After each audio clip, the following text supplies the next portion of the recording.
Bonjour à tous. En ce jour du 30 octobre, intéressons-nous à la marche sur Rome qui a mené à l'arrivée au pouvoir d'un certain Benito Mussolini. Au début des années 1920, l'Italie était en proie à une instabilité politique et économique. La situation politique en Italie s'est détériorée rapidement, entre des conflits entre différents groupes politiques qui implosent et de nombreuses grèves qui enflamment le pays de toutes parts. L'Italie est au bord du chaos. C'est dans ce climat de mécontentement que Mussolini, ancien socialiste devenu nationaliste, a fondé le mouvement fasciste. Mussolini a rapidement rassemblé une large base de partisans, y compris les redoutables chemises noires, prêts à recourir à la violence pour faire avancer leur cause. C'est dans ce contexte tendu que Mussolini a organisé sa fameuse Marche sur Rome, qui a débuté le 27 octobre 1922. Mais ce qui est souvent méconnu, c'est que cette marche était en réalité un coup de bluff habilement orchestré. Là où 26 000 adhérents du fascisme médiocrement armés marchèrent vers Rome, la propagande gonfla leur nombre à 300 000. Car dans cette Italie au bord de l'explosion, l'objectif de Mussolini n'était pas de prendre Rome par la force des armes, mais de forcer le roi Victor Emmanuel III à nommer Mussolini Premier ministre, prenant ainsi le contrôle du gouvernement. Mussolini savait que le roi craignait un affrontement majeur et chercherait à éviter un bain de sang. Le roi se sent d'ailleurs impuissant car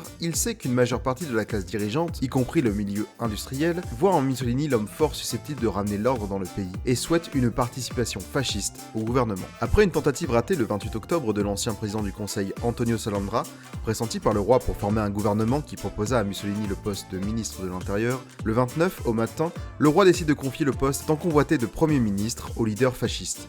Le 30 octobre 1922, Mussolini dirige son premier conseil des ministres, il est devenu le Duce, un moment décisif dans l'histoire italienne.